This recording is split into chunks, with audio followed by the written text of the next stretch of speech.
In many parts of the developing world, people are leaving the land and migrating to the city.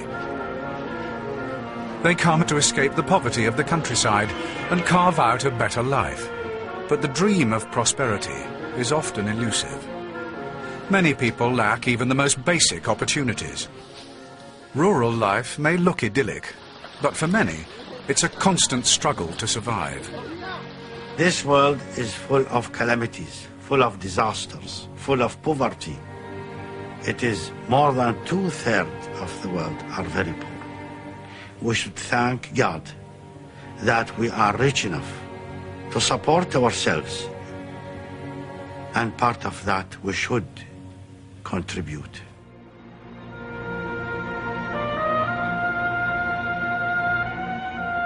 Today, Kuwait is a prosperous country, a far cry from the modest trading port of 50 years ago.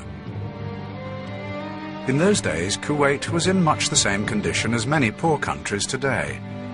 But the wealth generated by oil created an opportunity for Kuwait to help others and join the battle to abolish poverty in the developing world.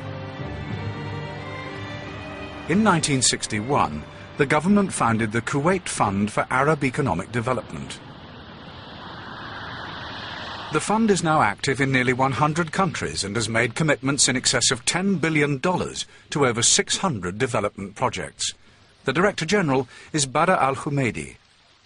We are now working in the Arab world, Africa, Asia, Pacific, Mediterranean, and we have just recently moved to the former Soviet republics and also the Caribbean and Latin American countries. The rural poor have always been a priority. One of the earliest projects tackled river blindness in West Africa. This is Kelly, a young lady who is completely blind and for life. Hundreds of thousands suffered from the mosquito-borne disease. Spearheading the campaign was World Bank President Robert McNamara, who invited the Kuwait Fund to participate. It was the only source of funds from a developing country at that time. We set up a 20-year program, $10 million a year for 20 years, and they pledged to commit their share of $10 million a year, each year for 20 years. And it was remarkable. They provided a leadership that was badly needed to stimulate interests of others. River blindness has now been virtually wiped out, and once again, people can live productive lives. When the Kuwait Fund began, many countries were in desperate need of basic infrastructure. They needed projects like the Manantali Dam to irrigate crops and generate power. Others needed roads to link remote rural areas to urban markets. Aging industrial sites often need upgrading.